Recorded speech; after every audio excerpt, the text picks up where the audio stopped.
What we understood is that the amount of personal protective equipment, which is what they call PPE, wasn't sufficient for the crisis. So Providence Hospital put out a request for help through their 100 million mask challenge. I just texted one of the leaders there and said, "Oh, we have a factory and we'd love to help." And that was Wednesday morning, and by Wednesday night we had a plan in place to work together to get the design.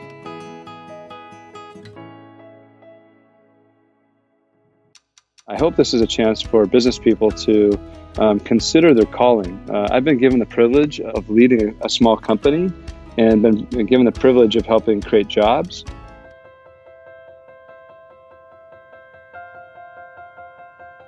I'm Melissa Tizon, and I'm the AVP of National Communication for Providence St. Joseph Health. We've known that supplies, and particularly personal protective equipment to protect the nurses and the doctors and the housekeepers and the respiratory therapists on the front lines, we're going to be in short supply. But on any given day, we're just days away from not having enough. And just in case that next shipment doesn't come in, we needed to have a contingency in place. But fortunately, a local manufacturer stepped up and said, how can we help you?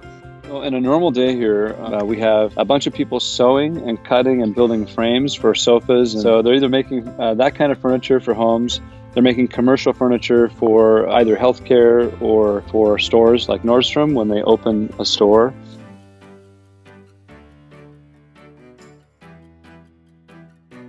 The way this kind of went down was Thursday morning, Providence came and they parked Sue Gibney, who is an executive there, and she worked with my prototype team until they had an approved prototype Thursday. And then we shared that digitally with our factory friends at Design on Stock in Holland, and they worked all night, and basically they built 800 masks while we were sleeping for their own healthcare system and made training videos for me. So Friday morning when we walked in, I had a whole factory that had worked for us overnight that shared everything that they knew for us. Actually, once we had the design set, it became very normal. We're going to set up, and now we're going to have a bunch of blue material going through the building and some of these shield things. We can really do this if we work together, and it's amazing how quickly people can mobilize. Love is a powerful motivation. So I think that the reason that we're able to turn on so many people to getting this virtual factory, if you will, set up is we've been intently focused on trying to love our neighbor for over a decade.